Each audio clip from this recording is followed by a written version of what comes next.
Welcome to the Occult Rejects.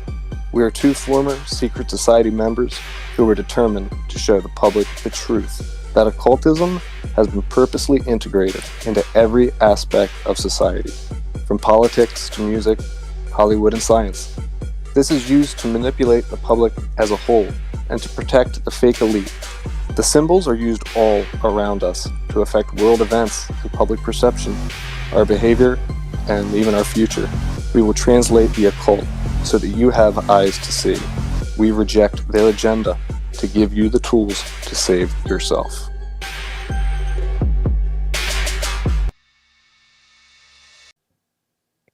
Hey everyone, welcome back to the Occult Rejects with your hosts, me, Lux. And the NY Patriot. And today we have a awesome guest that we are so excited to have. This guy is doing incredible work. I've listened to as many podcasts of his that I possibly can in the shortest amount of time.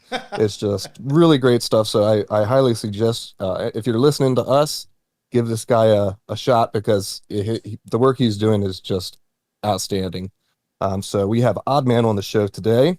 And if you just wanted to do a quick intro, tell us a little bit about your podcast and sort of tell us where people can find you, that would be great. Yeah, man. Thank you for that introduction. That was very kind. I don't know if I'm worthy, but I really appreciate it. That's because you paid us prior. Yeah, I do a podcast called The Oddcast featuring the Oddman out. And I cover a lot of New World Order type of stuff. I like to talk about psychological operations, warfare, and that whole side to politics. But I also love to talk about secret societies and the occult.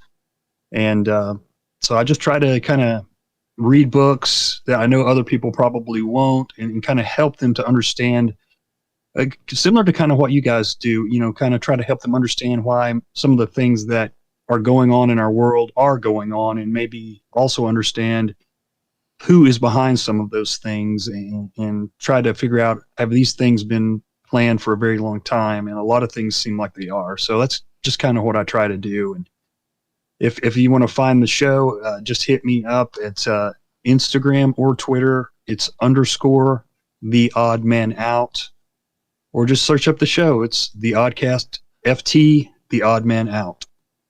And you're also on, you're on podcasts too, right? All like major podcast hosts. Yeah. So we were hoping to get into a couple of different subjects today that we find really, really interesting because it's just so wild how everything connects to another thing. Yeah. It's just, it's a giant spider web like we always talk about. And you've done a lot of great research on Michael Aquino. Is it Aquino or Aquino? I think it's Aquino because I've listened to a few of his interviews lately and they introduced him as Aquino. So I think that's it. I was confused at first. Wait, Yeah, since there's a Q in his name, is that supposed to be a com? Are we supposed to figure something out now? Oh yeah, there we go. Wow. Well, it's funny. One of the interviews I listened to him on recently, I guess he did this string of interviews in 2019, and not too long before he died. But they were asking him about Q, and he said he claimed he had no idea what Q even was. So I thought that was kind of interesting. Oh, that's bullshit. Come on. Yeah. How would you not know, at least have heard of them? Yeah. Right. Yeah, especially after, the Cicada 3301 ordeal that was, around while he was still alive. It's pretty much impossible he didn't know about QAnon. Mm-hmm. That's what I was thinking too. He was no dummy. This guy was brilliant. And, he seemed to be, even in those interviews, right before he passed, on top of his game as far as he still was very fast in his thinking and well-spoken. So, yeah, I think he knew. Yeah, for sure. I think so. In my opinion, because we think it's a psyop, I would assume since he was like, one of the kings of psyops, he should have known what it was for what it was. Right. Yeah. And you had said that, so he was the original creator of I guess it was the military document that was used for all psychological operations. It was sort of like the instruction book, right? Yeah. It was called Mind War. It actually started off, he and another, I think the other guy was also a colonel or a lieutenant, and they wrote, it's basically a document, a white paper on psyops. And eventually, Michael in 2013 wrote a whole book based on that document called Mind War. And it's just an amazing book because he goes into, the psyop, the psychology of shapes, colors. He talks about hypnotism. He talks about false flag operations. He talks about brain wave resonance. He gets into atmospheric ionization, where they can, inject either positively charged or negatively charged ions in the air, depending on what they want to do. And if they want, they can shoot, I believe it's the negative ones in the air, and that will cause lethargy, confusion, anger. And he talks about how they can do that to the enemies. So he really explains in there all these different tricks. And he says, because the book's called Mind War, he says mind war is magic, and every mind warrior must therefore be a magician. So the book is just as much magic as it is military psyops. It's really interesting. That reminds me again. I don't remember who I said it to. Maybe it was Lux. I think me and him were talking about American Horror Story. And you remember when I talked about like how just in one of their seasons, I think it was the one with the cults, they showed it like twice, just like a van driving down the road, like spraying shit out in the air, but they never went over about what it was or what it did. And that just like, that makes me think of like the whole thing of like, there's something in the air that's just making people crazy or wild or nuts. Yeah. Yeah, and we know, that they've been kind of doing things to control the weather for decades. So, if they had this ability to do this, why wouldn't they use that kind of thing, even on us, because, they've done worse. So obviously they would probably do that. Yeah, and like we try to talk about a lot is that, people kind of have an idea of what magic is, but the majority of that is sort of planted into society, so people dismiss it. They think it's the wand and the wizards and the this fantastical woo-woo stuff, so that people don't really understand what magic really is, which is what Aquino admitted himself, that it's the deep understanding of the human psyche. Yeah, exactly. And he knew that so well. And the guy was, when I started researching him, I just knew a little bit about the Presidio allegations and that he was affiliated with Anton LaVey and the Church of Satan, but I had no idea what a complex character he would turn out to be and how intelligent he would turn out to be. And, he's like the book that was written about him from supposedly one of his mistresses, Linda Blood is her name, or maybe that's her pen name. But the book's called The New Satanists, and she says in there, when she joined the Church of Set, or the Temple of Set, she's talking about mind war in this book and how he had been studying psyops for decades in the military, and how he injected that into the workings of the Temple of Set. And it's really interesting to kind of hear her version of that, because she was in the church for like a little over a year, I think. And she got to see some of the inside, kind of how the sausage is made. That's really interesting, because I guess what was the story between them? Did she kind of reach out to him because she found his work interesting, and that's how the affair started? Or yeah, I think if I remember correctly, she had seen an article by him in some magazine, and so she began to write him, and he wrote her right back. And after a few months of them writing back and forth, the Temple of Set had some sort of convention. I guess back in the day, they would have these big, of course, by invitation only conventions at hotels. And she got to come and meet him and talk with him. And a few weeks later, they began having an affair. So that's kind of how she got into the church. That's interesting. It must have been the eyebrows that she found so sexy. She was sitting there twisting the ends of them, getting turned on. You know, it's funny. He says that he was born with those eyebrows in one of his books. I think it's The Temple of Set, Volume 1. He talks about it a little bit. And he even says in, I think it's called The Book of Coming Forth by Night. And that was the one that supposedly he wrote in 1975 when he consulted the devil about taking over the Church of Satan, or how what they were going to do with Anton LaVey, because he wasn't really being the leader that they thought he should be. So he said he met the god Set, the Egyptian god Set, instead of Satan in that working. But he talks a little bit about himself in there, and he says that he was born with those eyebrows curled up like horns in the biblical book of Revelation 13:11. And he says that he likes to talk about how he was born in 46, which was 9 months after the Babylon working between L. Ron Hubbard and Jack Parsons.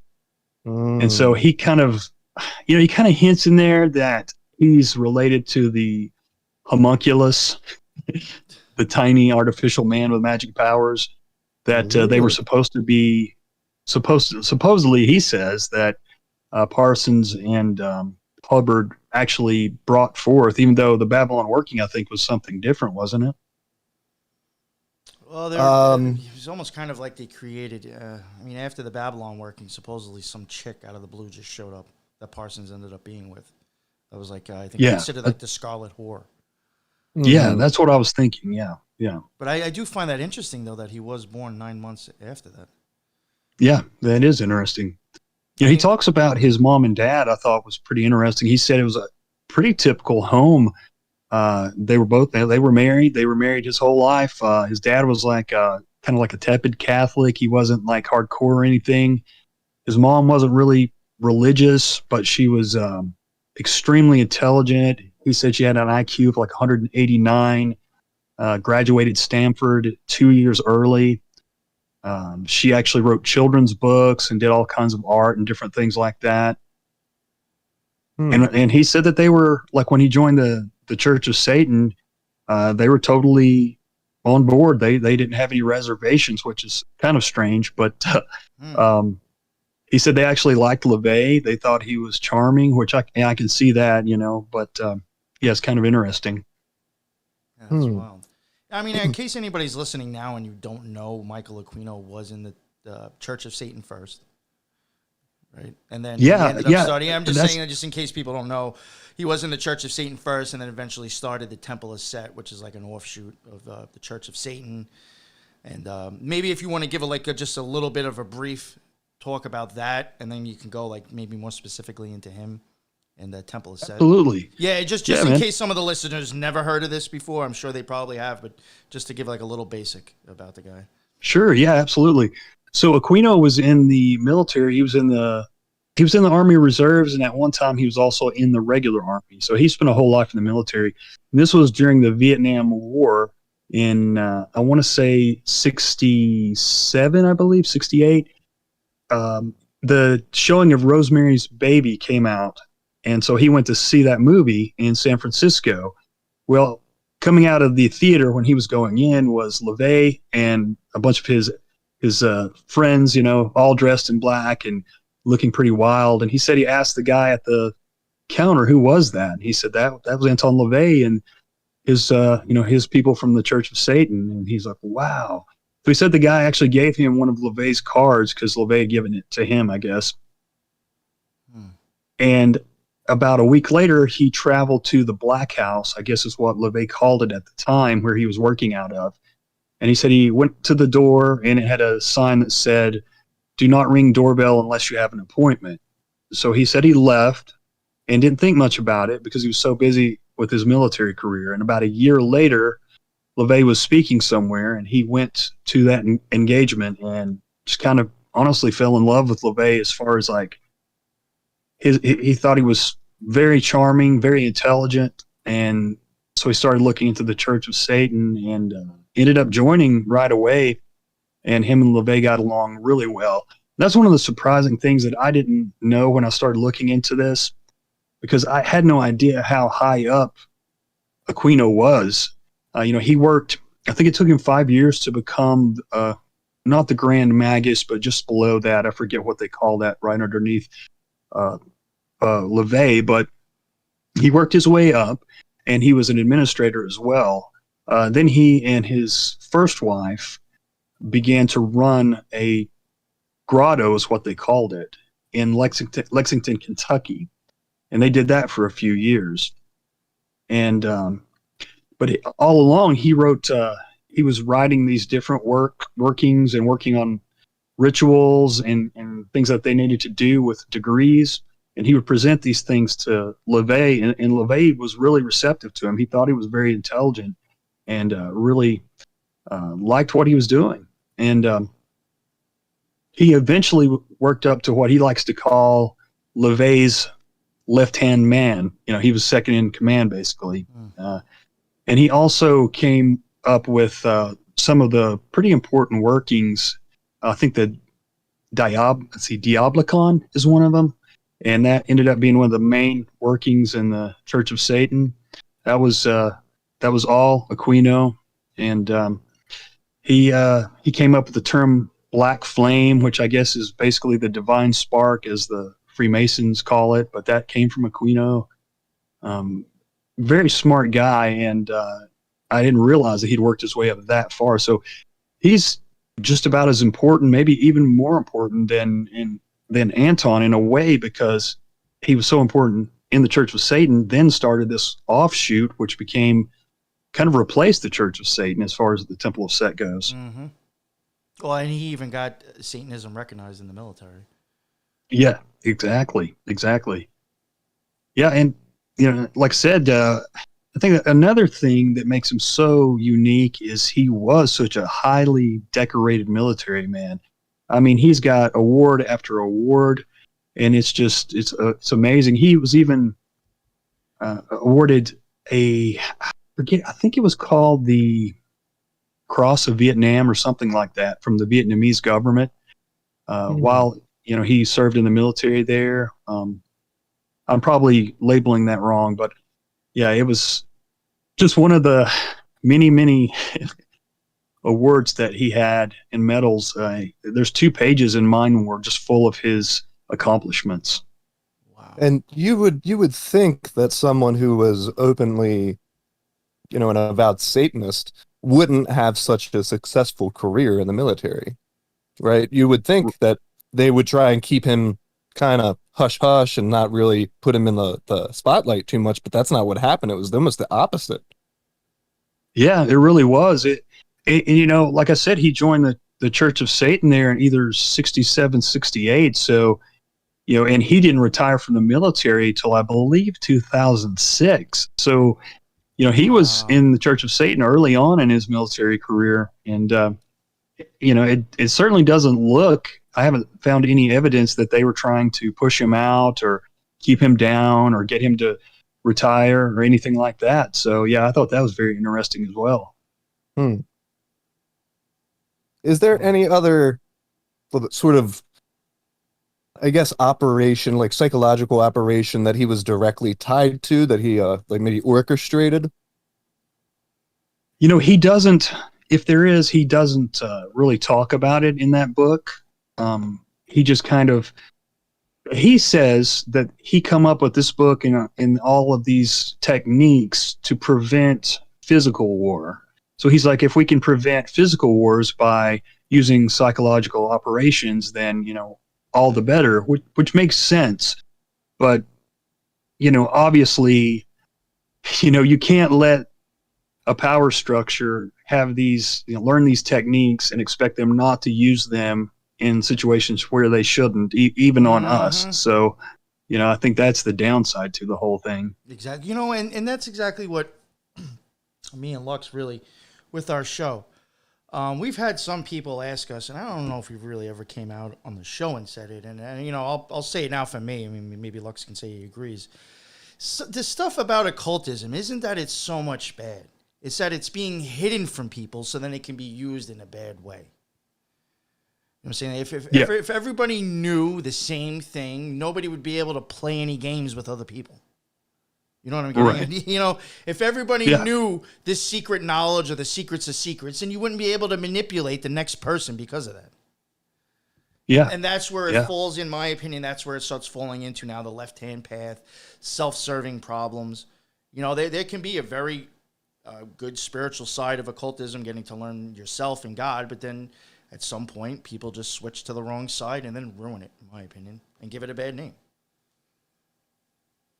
Yeah, you know, you're right, and it's like it's being played all these different, and you guys have been doing a great job of exposing this, all these different techniques and hidden, you know, information that's used against the public, and it's probably been going on since the, you know, Fucking dawn of time. since the, yeah, exactly, exactly, and people are so blind to it, and they have no idea that these things are going on, and you know. Like I think I said on one of my last shows, you know, occult just means hidden, and not everything hidden obviously is evil. Exactly. But, you know, you can certainly fool a ton of people into believing this or that by using techniques that they're not aware of. And that, you know, it's going on at every turn. You know, we get inundated with, you know, these different tricks in movies, TV, the news, you know, of course, politics, everything having to do with politics and entertainment. And it's crazy. It's really, it seems like it's I mean, I don't know if you guys feel like this, and maybe it's just because I'm just now the last few years trying to understand this, but it seems like we're being hit with this stuff more than ever. Oh, I think the last few years has been horrible. Yeah, and it's very similar to the Gateway experience, or the Gateway project that the CIA was looking into to try and understand how the human psyche worked and why certain vibratory like impacts were happening in different hemispheres of the brain. So when they would expose them to different levels of like hertz, different tones, and how it could, you know, hemisync the brain. And the CIA put so much money and effort into figuring out, you know, if this stuff was real, and they came back conclusively saying, oh yeah, you know, this is more or less what magic is. And they even go into talking about how the human mind can, you know, the will itself can manifest things into the real world. So the government, you know, these people in power, they have a deep understanding to these sort of, people can think of it as like a hack, you know, like people didn't have electricity 300 years ago, you know, and if you would have gone back, you know, then and told them, oh yeah, well, there's this thing called electricity, and it, you know, it can power lights in the middle of the, people would have thought you were absolutely crazy, and they would have never believed you. No, and then they would have tried to burn you, burn you at the stake. I mean, it's just something that we use every day, and I think that's the quicker that we get as a whole, as a society, wrap our minds around the fact that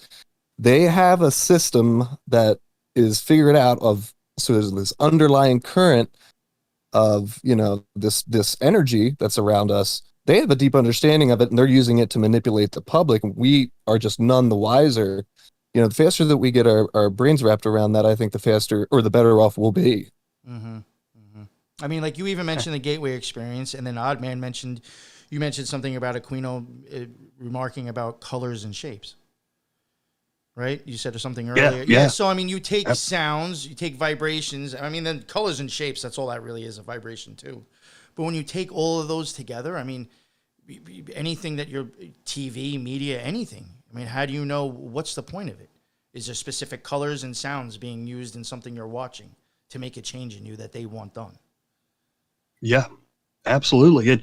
He even talks about vibrations and how they can use that to, you know, make people think in certain ways as well. It covers the whole gamut, and it's just mind blowing. And you mix like his book with, say, an old book like Edward Bernays' Propaganda, which I think was written in like 1928, and he's basically talking about some of the same things, but not really in the same way that Aquino is, because it's so modern, and there's not the technology there in 1928, but they knew all these different ways to manipulate the public. And he, says in that book plainly that they are already controlling, people you will never see are controlling what you think and controlling all of society. So they have been doing this stuff for so long. They've gotten so good at it, and just it's like everything's coming together for them. And,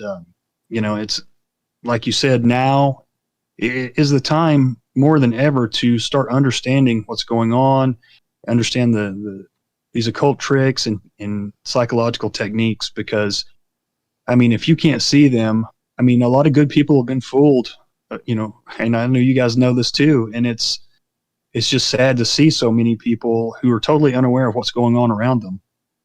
Mm-hmm. And that's one of the reasons why I think we're doing our show too, is because of that. It's just so blatant that things are just, people are just really believing a lot of bullshit lately. And at some point it's like, like you hear like how China, who knows how involved they are, but they've said before, like, we'll take over the country without firing a shot.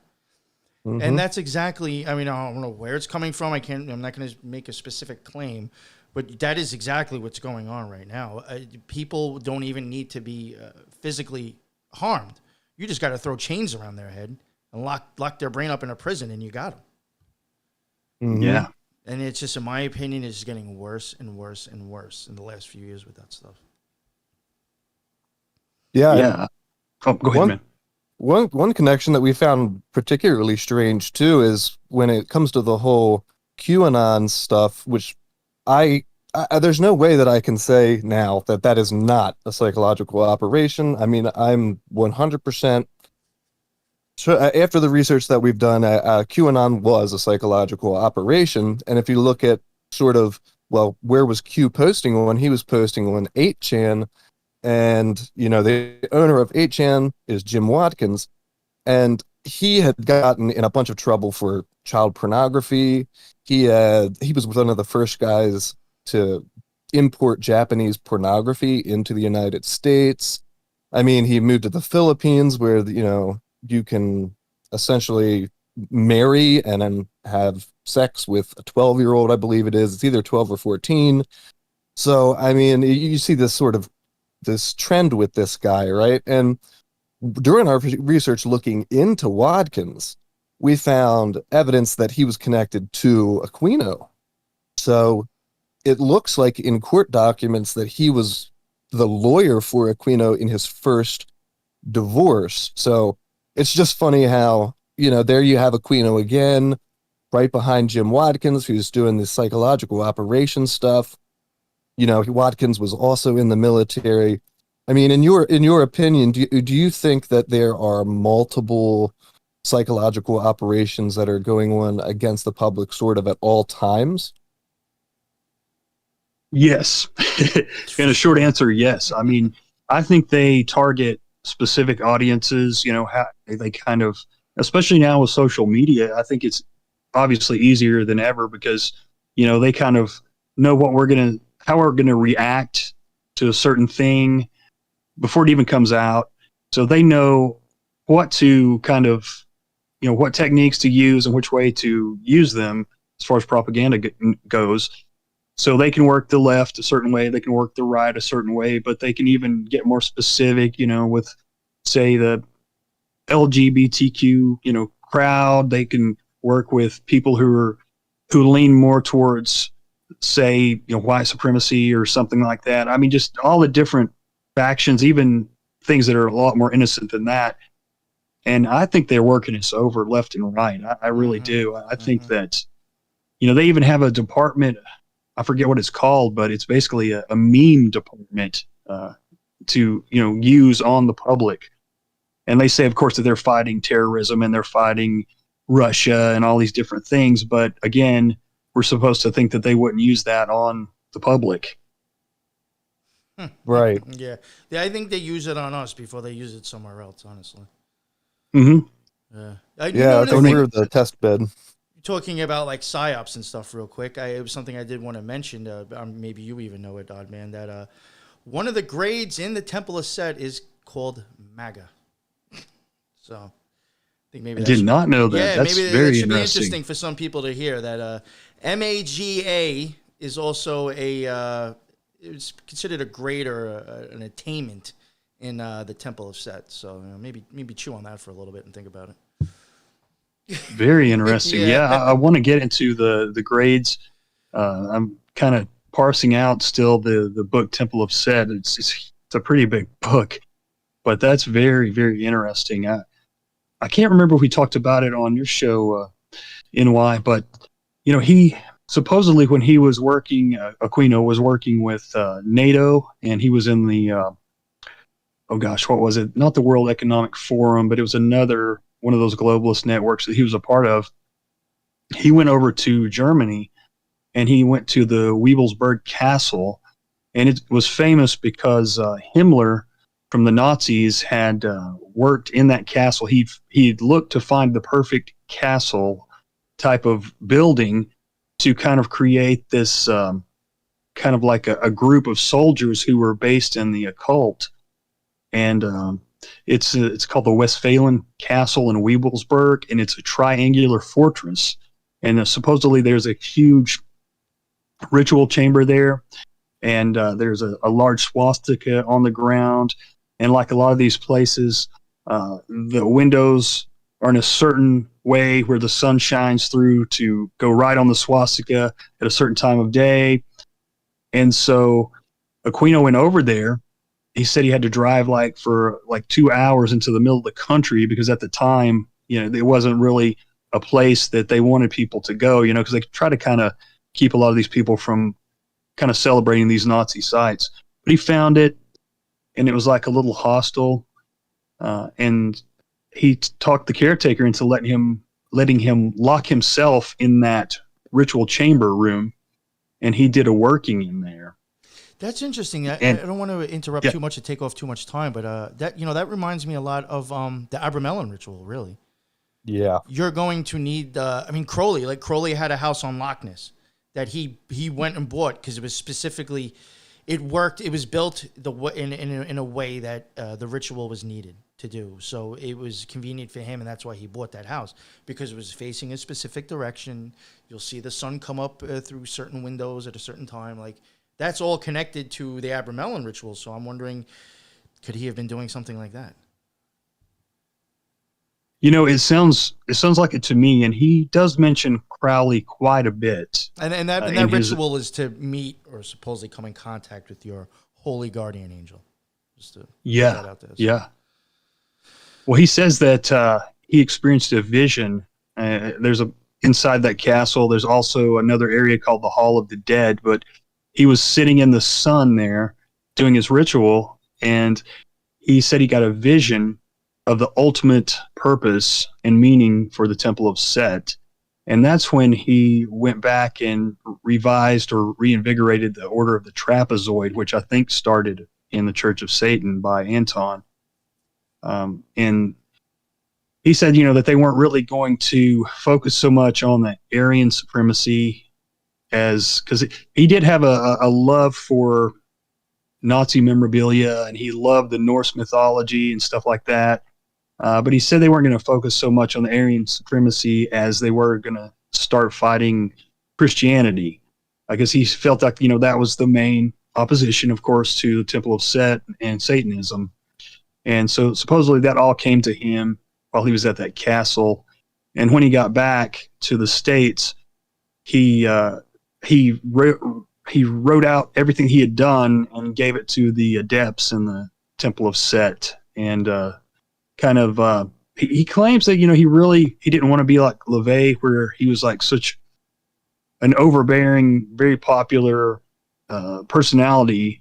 And he was basically the Church of Satan. He says he didn't want the Temple of Set to be like that. He wanted it to be more of a group effort. So he seemed to try to include a lot of his adepts in the different things that he did. From talking about that, it makes me sound like that whatever that it was, when he went there and used that specific room. I mean, that just sounds like it to me that neither he came in contact with what he thought his holy guardian angel, or he channeled something and received info from it and then pretty much ran with it to start the Temple of Set. Yeah. Yeah, and you know that's the same thing. Pretty much how the OTO started. Really, Crowley came in contact with something, wrote the book of the law, and then the OTO came across it and was like, "Oh my God, you're talking about our secrets." And then he came, into taking over the OTO. So it's almost as like the same thing. You're channeling some spirit or something, and now you're starting your own thing because of what you were told. yeah, absolutely. And I didn't realize this, but Stephen Flowers, he wrote The Left-Hand Path, and I think he wrote Saturni. It's like about the old German cult of Saturn, and he's written a bunch of occult books, but I didn't realize that he was also a Grand Master in the Order of the Trapezoid at one time, which is Temple of Set. So he and Aquino are really close. Aquino talks about him quite a bit in his book. And I thought that was kind of interesting because I've heard people like Isaac Weishaupt and people like that mention Flowers quite a bit, but I didn't realize he was in the Temple of Set. Oh wow! I probably should have. Now, I know that one thing that it seems to be this weird reoccurring theme, and I was hoping you could get into this a little bit. It's you see it for everywhere from the Shriners to the Jesters. All these groups seem to be interested in underage kids and having some type of sexual interaction with them. And that's something that happened with Aquino as well, right? Well, it's very interesting because there's two stories, of course, and the lady that wrote the book, The New Satanists, she gets into that whole thing really, really deeply, and she gets into satanic ritual abuse and a lot of the things that were happening in the 80s and early 90s that they call it the Satanic Panic, and that's what Aquino calls it. He said, he kind of equates it to he looked weird, and so something maybe happened with one of these kids, and so they blamed the weirdest looking guy who was in the nearby area. But Aquino swears that he wasn't even stationed at the Presidio at the time, and that was all false. And there was back and forth lawsuits and different things like that. But he was, from what I can understand, there was a daycare on the military Presidio base, and the daughter, I believe, of one of the military men that was stationed there, he was actually a chaplain. She came forth and said that someone was touching her, inappropriately. And so they began to kind of investigate it. And a couple other kids came forth during this time too. And they said that the people that was doing this to them took them to a house right down from the base. And one of the kids supposedly pointed to Aquino's house. And of course, Aquino says that's not true. But I was able to find an actual website. It's let's see if I can pull it up here. It is justia.com. They do a lot of things having to do with court cases and stuff like that. Mm-hmm. I'm not sure if I can find it right offhand, but it's got a detailed kind of a synopsis of the trials and what was going on back and forth.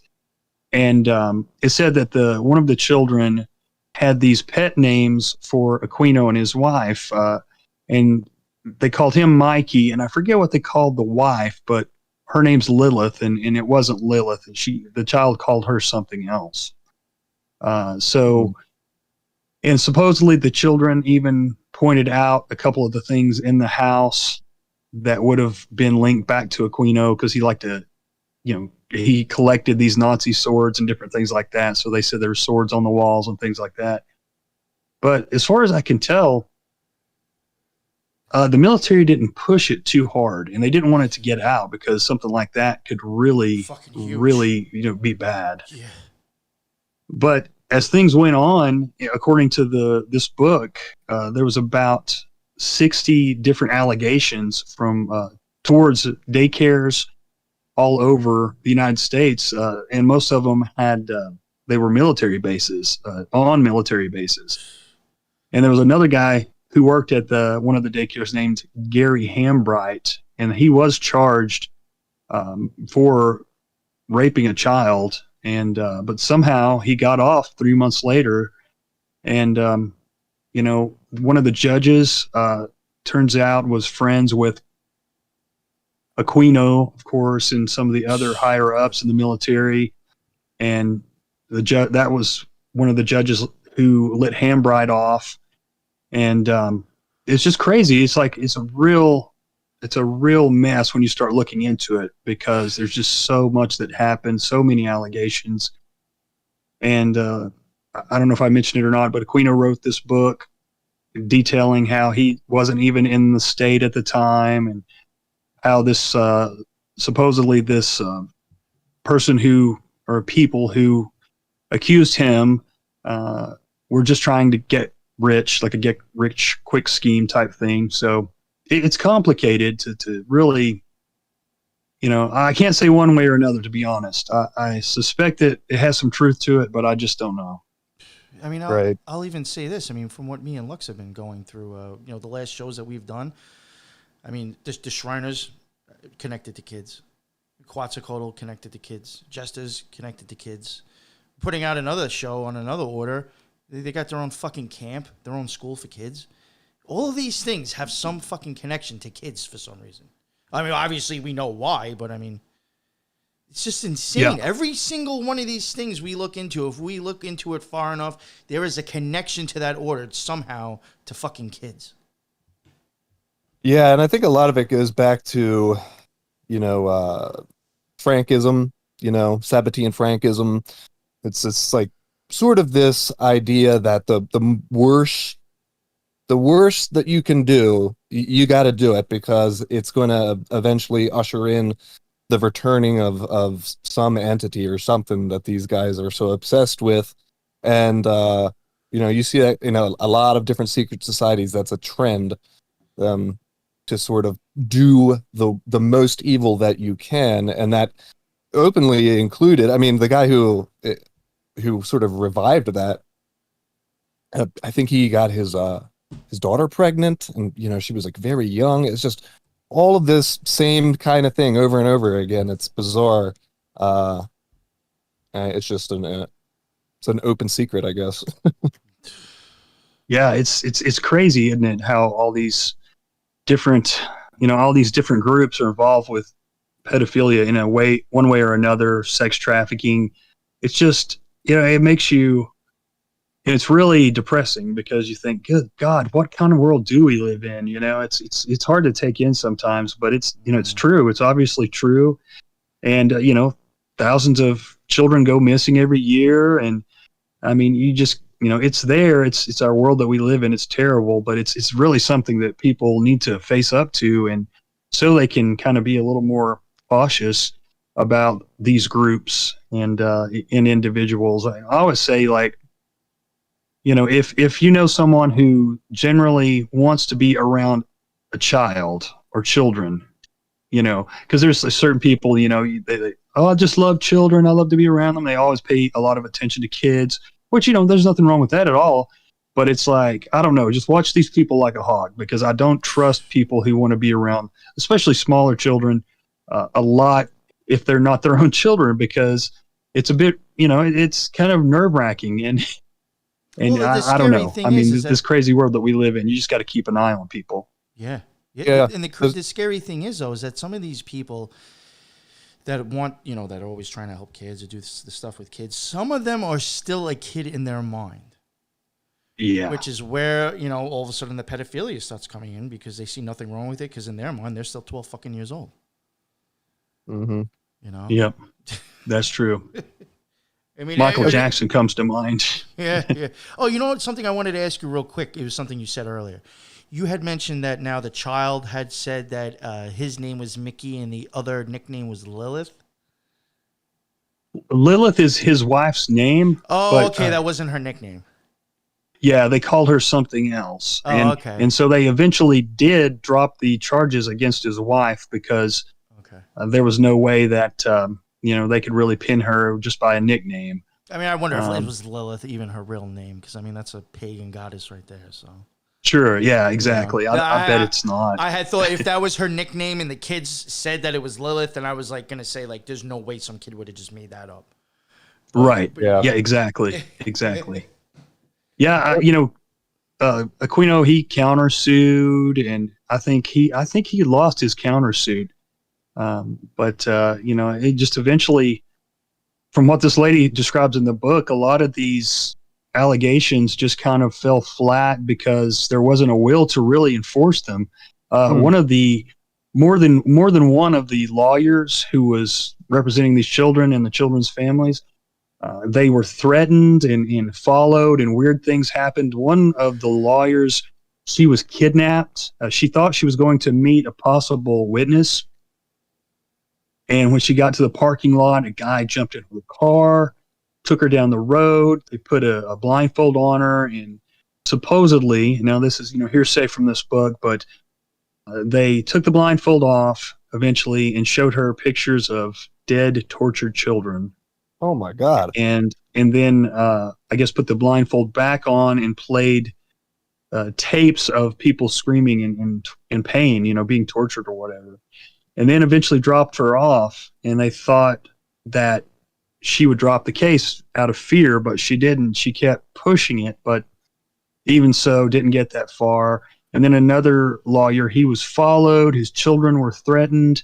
His house was ransacked. It's just really crazy. I mean, there's definitely, I think, more to this story than we'll ever know for sure. But I think they were probably worried that, possibly some of this would get out in the mainstream and look really bad on the military. I'm trying to find out here. I know it says Rudy Giuliani was then the United States attorney for the Southern District of New York, and he said publicly there were indications that some children may have been abused at the West Point Child Development Center. So there were several different, let's see here, I found it. Fort Leavenworth was another place. Fort Dix, Fort Jackson in South Carolina. It says a total of 15 daycare centers in all, as well as 2 U.S. Air Force daycare centers and a facility run by the Navy in Philadelphia. So Fort Dix is also I think they managed to keep it pretty quiet because that should have been a bigger deal. Fort Dix is the biggest federal prison in the country, too. Wow. Yep. There's like over 5,000 people there. It's gigantic. Man. Well, what were they doing as far as at the Presidio? What type of work were they doing on the base? Was that like a psychological operations base or? I'm not certain what Aquino was doing at that particular time. And like I said, in an interview that in an interview that I recently listened to of him, he says that he, wasn't even living there. He hadn't been there in like a year and a half. He still had a home there, but he did not live there. So I kind of wonder what he was supposedly doing. He was in the U.S. Reserves. Then he went into the Army, and then went back to the U.S. Reserves. So he's kind of all over the place with his military career. But he traveled a lot as well for the military, so it's hard to tell, really. That's another thing. It's kind of murky, some of these details. See, stuff like that, if it makes me think, when they travel a lot, it's like, all right, did they find out that something here worked, and now we have to go travel to other countries and implement it? Yeah, exactly. And he likes to say that he was, I forget the exact title, but that he was the first soldier in the Army who was put in charge of basically space and kind of deciding what we needed to do with some things as far as space goes and NASA goes. Oh, wow. Did he really? Yeah. He loves to talk about that. I think that's huge, actually. Yeah. And something interesting too that I just heard this morning, I was listening to one of his interviews. They were asking him about this UFO disclosure and all these sightings. And, I guess it just come out at the time of this interview about maybe the first official, or at least in the news, official sighting of a UFO that they were kind of reporting that one of the military members had seen from a plane, I believe. And so they were asking him about that, and he's like, they're not aliens. He said, trust me, I've worked with the CIA, I've worked with all these different people. There's all these, black military ops sites or whatever you want to call it, areas where they're making all this like super like scientific, futuristic warfare weapons and planes and different things like that. And he said the CIA doesn't always communicate with the Army. He said all the branches, they don't even always communicate. The NASA doesn't have to, divulge certain things they're working on. So he said the things that these soldiers and these airmen are seeing are just things that we're working on. That's all that they are. They're not aliens. Mm. Yeah, at least according to him. Yeah. Go ahead, Lux. I was going to say that I think that they really want to try and convince the public that these things that people are seeing in the sky is aliens. I know it might seem as though that they don't, but they obviously promote the idea that that whatever it is, these things are aliens. There's constantly movies about them, so they're always this thing from another like another planet. And just in our research, we found that that's probably not what it is. It's just interesting to hear Aquino say similar things because, did he ever go on to explain what they were in his opinion? Because obviously there are accounts through the Bible that, describe similar things that are seen in the sky. They're always like this shape-shifting kind of like glowing light. And, the way that they describe it in those historical texts is that they were, spiritual entities that were moving these objects in the sky. Does he allude to anything like that? That it's more of a spiritual, like an entity itself, opposed to like an alien from another planet?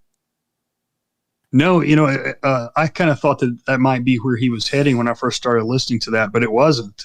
He said that they're just very technologically advanced machines that the military and the CIA are working on, NASA's working on. And he was explaining how, certain airplanes now, and I don't remember the models, I think he said the SR-71 maybe or something like that. But he said when they get up to Mach speed, they look like a ball of light because they're going so fast. And he was saying, and that particular airplane that he was talking about was like 20 years old. So just think of how the newer ones look when they're flying and things like that. But then you start thinking about Admiral Byrd, Right. The whole Nazi, and that the way he supposedly described the machines moving from place to place extremely fast. And I don't know. It's crazy. I find it interesting that when you talk to people or like you said, even Aquino said that it's not what people think. Other people that are neither known to be an occultism or a ceremonial magician, a lot of them, if you listen to what they're saying, if they even touch that whole subject, a lot of them do say the same thing, that it's not really what the public thinks. I mean, we even had a guy, Walrus, on. Good dude, another ceremonial magician, the person who's into, putting the truth out there. He had even said himself, he thinks most of this stuff that we see as UFOs, and I agree with him, is a lot of it's Enochian magic. What we think is UFOs, in my opinion, is actually the veil just opening up, and it just looks like a UFO to us because we don't know what the fuck it is, and something's coming through. My opinion, as crazy as that sounds, that might be a lot of our UFO sightings. Yeah. They just talk about that a lot in some of these darker, the secret societies. That's more or less what they're trying to do, is thin a veil so that things can kind of come through and help them out accomplish their goals. Mm-hmm. Yep. Yeah, I've heard that. I heard a podcast a while back. I can't remember the name of it, but supposedly this soldier was on there, former soldier, and he had wherever he was stationed in the Middle East, they had reports of a downed plane, and he says it was at night, and when they got there, he and his crew of like 6 or 7 saw this machine, this flying machine crash that he'd never seen anything like it before. And when he went inside it, he said that his lieutenant kind of turned, purple, and he's like, "We need to get out of here and get back to the base." And he's like, "Why? What's going on?" He said, "You see those runes over there on that wall?" He said that's Enochian runes. Supposedly on the way back, and this is just hearsay, but on the way back, they saw some kind of shadow type of creatures that were so fast they couldn't catch them, stuff like that. But I believe that stuff's kind of possible, honestly.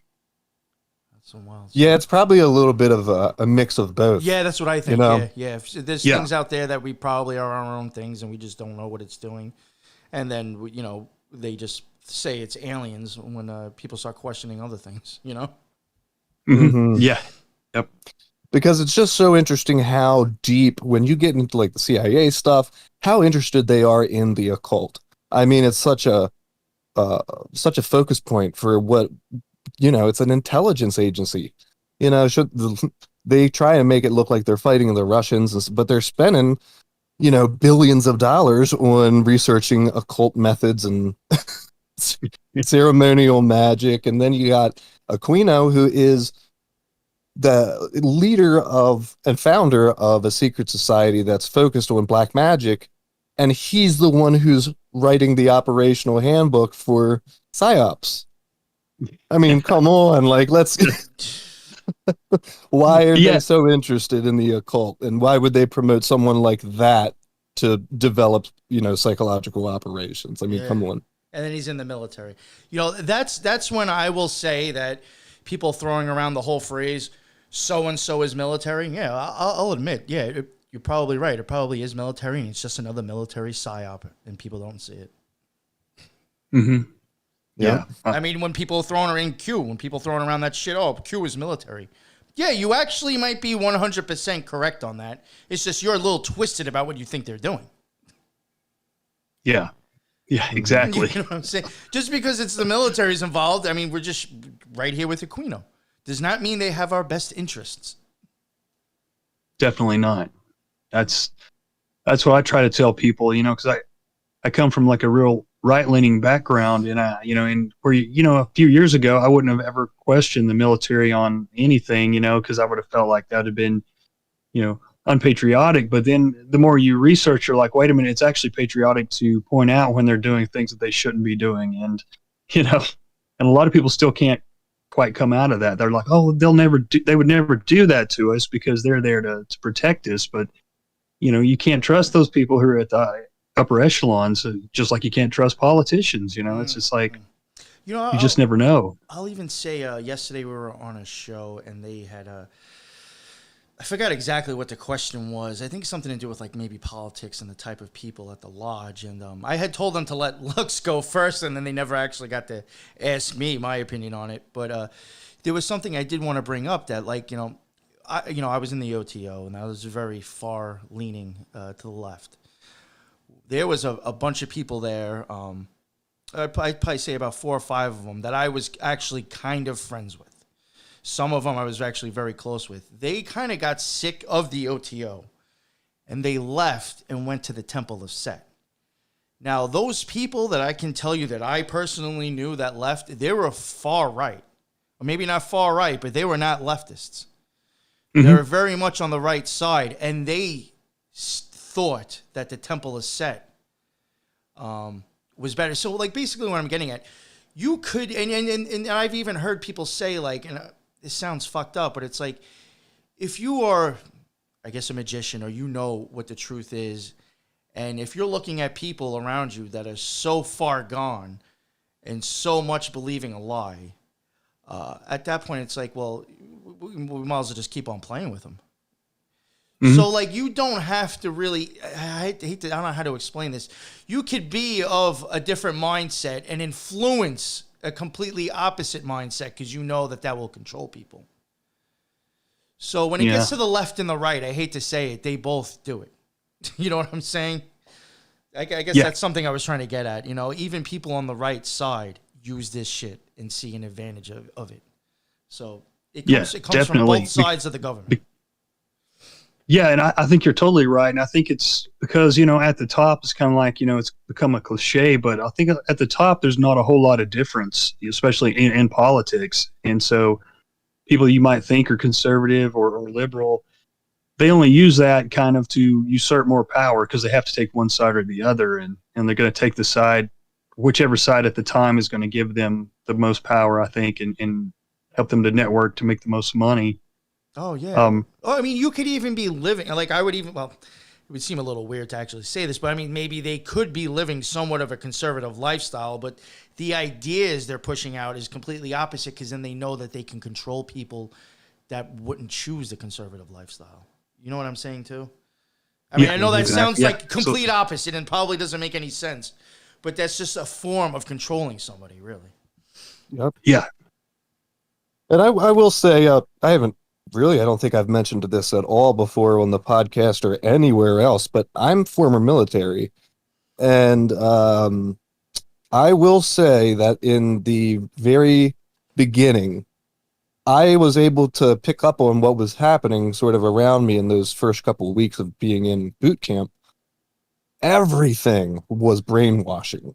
Everything was brainwashing. And I just, there were some people, it was so wild to see that they would just totally soak it up. They would soak it up and they didn't think, twice about it. And meanwhile, I was sitting over there and thinking, are these people crazy? Like they really are buying into the brainwashing thing and just not having any objection to it. So I was sort of able to stay outside, like from keep my sanity at least and not feed into the brainwashing. But it's very obvious to me that the stuff that they were working on with the psychological operations stuff that they're supposed to be doing against the enemy, they're doing it to our own soldiers and service members in the early stages of even getting into the military. It's just this whole reprogramming. And you could say, well, you need that in order for people to fight wars or to be good in battle, to be hardened or whatever. But that's not what I saw. I saw them trying to psychologically break people. And, I just wonder if some of the stuff that Aquino was working on in the psychological operations stuff was deployed against own service members in the military. I wouldn't doubt it. That's a great question and point. I read this book just like 2 weeks ago by Tex Mars, and Tex is like kind of a evangelical kind of dude, or was, but he had some great books. He really knew a lot about the occult and different things like that. But he's saying the same thing, exactly what you just said. He was talking about his time at boot camp and how he realized that they were kind of psychologically manipulating, the soldiers. He went on to, he wasn't really putting the military down. He said it's kind of needed if you're fighting an enemy, but at least he recognized it. So thought that was interesting. And one thing I wanted to mention, especially to you, Lux, because I think you've talked about this kind of thing or similar things. The lady says that the Linda Blood, the lady that wrote The New Satanists, she said about her time in the Temple of Set. She said members are taught that their mundane human natures are inferior. They are expected to create their own magical selves within a unique universe, a superior dimension of the magical reality governed by each magician's subjective morality. This process tends to create a split in the members' personalities as magic lives take on a sort of hyper-reality that overshadows their everyday existence.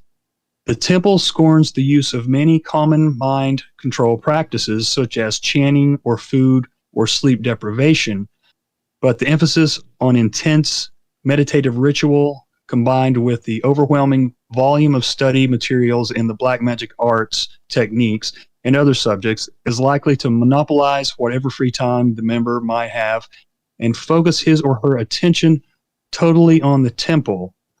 The pressure to become one of the magical elect of such an elite organization and accompanying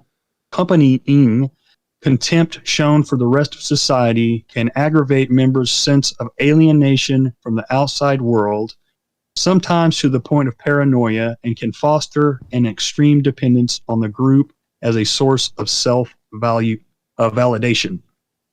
Sorry, I'm a terrible reader, but I've heard you say very similar things, and I thought that was interesting. Yeah, absolutely. I I mean, to me, it starts to take over your entire life, and you can start to feel parts of yourself that, you know, and not even necessarily bad things. Things, of course, you want to get rid of as a magician. You're trying to constantly do the inner work, but there's a weird fading that happens of your general personality, and it begins to be replaced with sort of what they want, or what they envision you to be, right? Because this is what a completed magician is supposed to look like or think, and you'll do a lot to compromise who you are, even personality wise, just to become what it is that they want. Yeah, yeah. I mean, I'll I'll even say this is probably why. I lucked out, I guess, from leaving the OTO and not being fucked up. Is that like when Lux was saying, like, there was times when you're sitting there and you're looking around and you're like, wow, everybody's buying this bullshit. Like you realize that they were trying to fucking, break your brain and then make it whatever it was. And like there was times, I mean, I'll even say during the baptism, the confirmation, I would even say during some of the initiations I even took, there was times when I was like, I guess I'm just going to say yeah and go along with this, but this is just fucking retarded. Like, I'm just saying what you want to hear, and I don't agree with it, And, it's funny that you even mentioned it earlier. I think you had said something about, like, a hypnotism, right? And shit like that? Yeah, he's got a couple of pages in mine were dedicated to hypnotism. So he calls it Psychon hypnotism. In the OTO, you have to swear, and I'm almost positive they make you do it like almost every fucking initiation. I think I've said yes to it, more than once. You have to swear that you won't get hypnotized, that you will not let anybody do stuff like that to you. And it's almost like, well, is it because maybe you don't want them breaking the work that the OTO's done now? Yeah. Who knows? I mean, that makes sense. Why? I wish I had everything in front of me, because I think I've actually even have like copies of like the things that you're swearing to. But like hypnotism and other things like that, like let's say I wanted to go like quit smoking. Technically, I've sworn that I can't go to a hypnotist now to do that because of the OTO. Well, why the fuck is that? Mm-hmm. Yeah, they trying to make it seem like it's for your own good, so nobody can take advantage of your will. Or is it maybe will you find out your will isn't going along with the OTO shit that they've been putting in your head?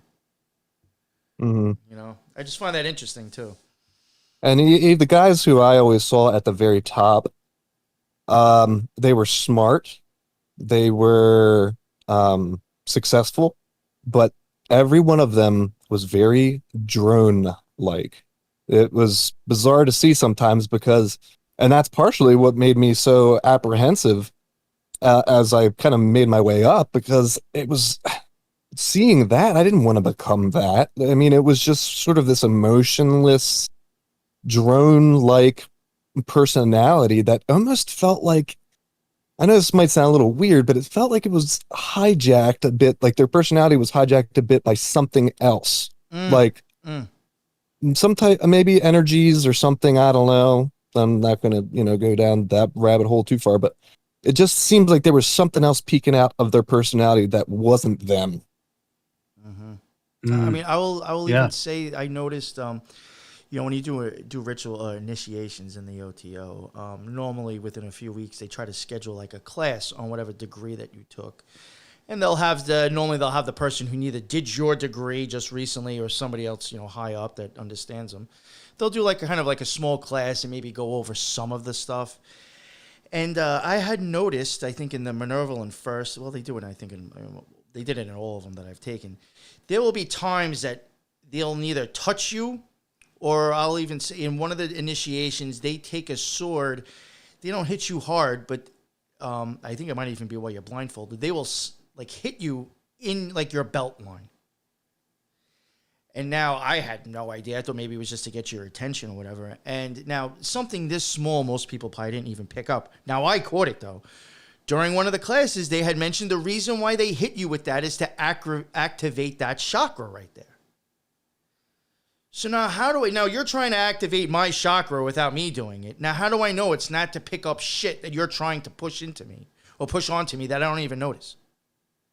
You're trying to open up certain things about me spiritually during an initiation? Is it for my own good, or is it for what you want me to think or believe or to be affected? Yeah, and that's heavy. I think that it's, it's obviously prevalent in the secret societies, that type of stuff that you just described. Oddman, do you seriously think that the majority of these operations are kind of going out to influence the public in the same way that they're manipulating, like just what New York Patriot just said, against the whole public, so that they can sort of influence them to think and do one thing? Because that's what I pick up. Yeah, I do. And I feel like they've got so many different ways they can move us. The guy Cass Sunstein, I believe I want to say he was Obama's information czar, but this guy's like another, I don't know if it's Harvard or Yale. He's one of these like guys from one of these Ivy League schools, and he studies I think he actually came up with it. It's called nudge theory. And it's basically just another way to psychologically manipulate people. And he gets into detail about how they can go into social media groups and pretend to think in a certain way like the group, but slowly over time put in these other ideas to try to change what they believe. Or, when you see these groups, like I'm sure that the so-called Capitol riot or whatever they're calling it, I'm sure that was partially at least a psyop, and they were, some of the deep state members were involved in that, trying to make it look like it was like an attempted coup or something. But he talks about similar things that they can do like that to make the other side look terrible. That way they can be prosecuted, or, they can do things to them they normally wouldn't be able to do. So I think that they can either come at us with propaganda straightforward, things that we would disagree with completely, or they can pretend to be on our side and then manipulate us in other ways. And I think that we're seeing that left and right. And it seems like the public is being divided.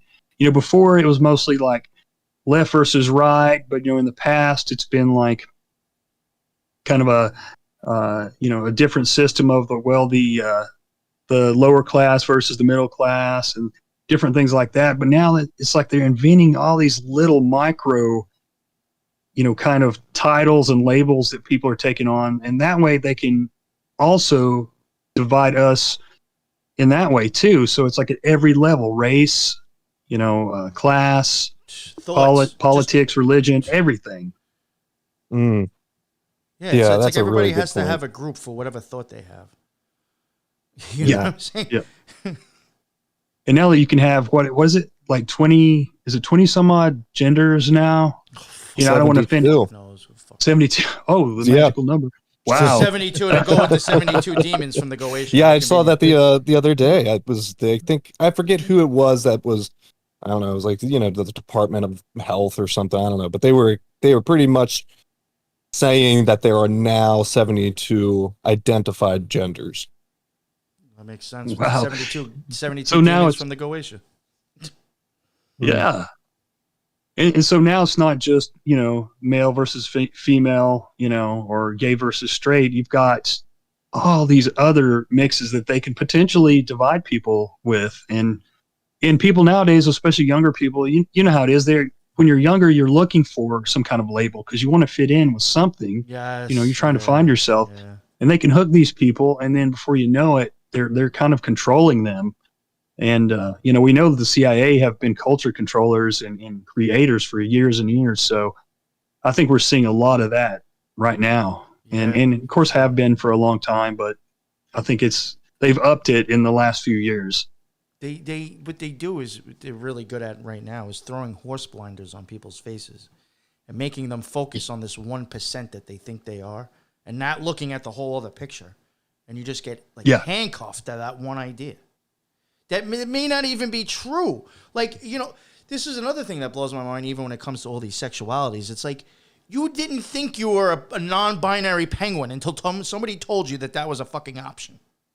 Yeah. You know what I'm saying? Like, exactly. You didn't even know you were that until someone told you that thing existed. Now, all of a sudden, that's you. It wasn't for the last 20 years. Mm. So where did that come from now? People just wanting something to cling on to, needing to be liked, fitting in,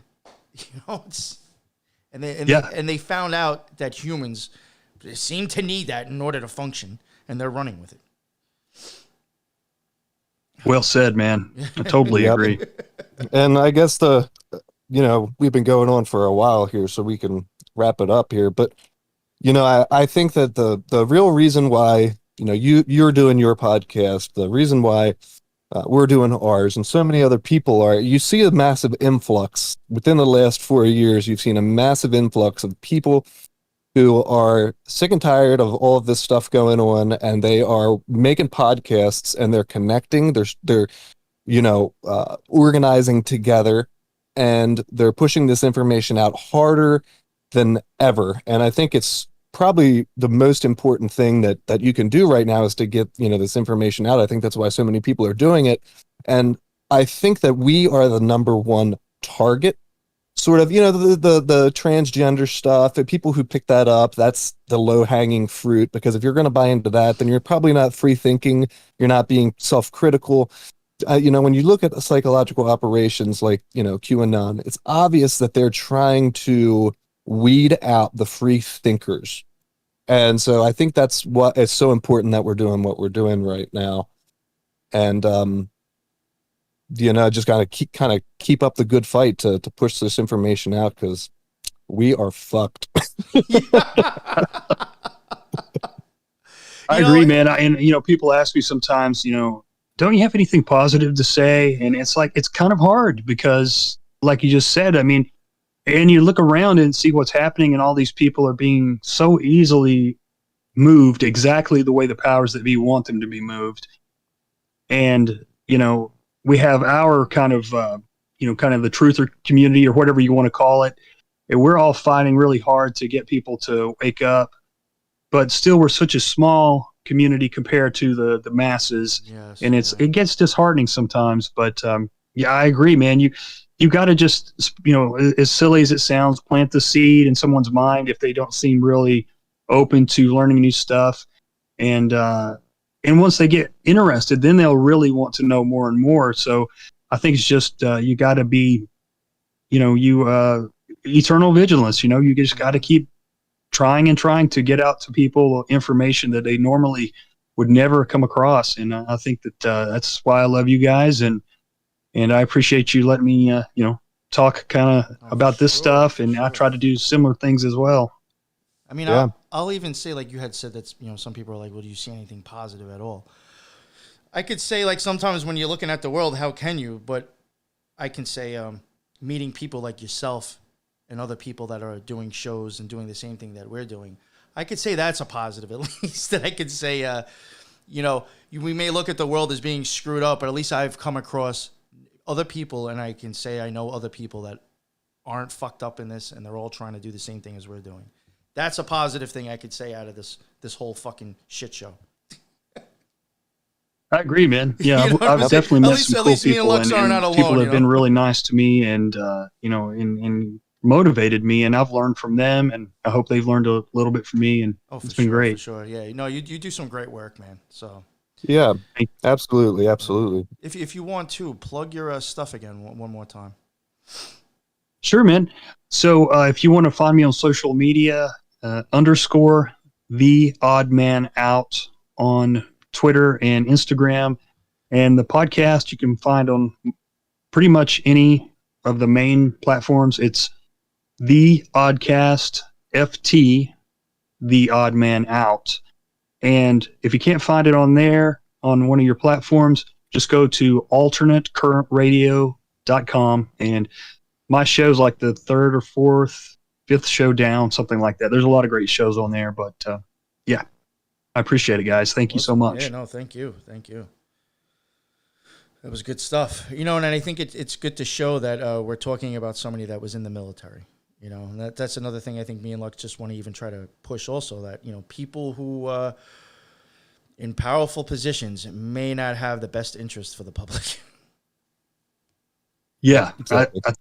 I think that's great. Yeah, because you look at Anton LaVey, and he didn't even finish high school, and he was very influential. But then Aquino is like such a different, complex character that he was just so intelligent, and then he was trained in psychological warfare and how to do all these other things. So that makes him, 3 times as dangerous.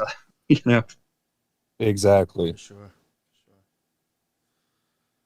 All right. Well, that was a good one, man. Thank you very much. Oh, you're welcome, man. Yeah, Thank you guys for absolutely. having me. Yeah. And people listening, please go check out this dude's stuff. He's got great content. It's very interesting. You may have to pay attention, but you will learn stuff from this dude's show. So I highly suggest to check him out. And if you like this episode, please share, subscribe, and whatever with us also, please. try to get the info out there and just, show other people, the truth and knowledge, and maybe help wake more people up. It's the best we can ask for. Yep. So that was another Occult Rejects. So I guess we'll leave it there. And everybody, please have a great one. Stay safe, be well, and we'll be talking to you soon. Later. See ya.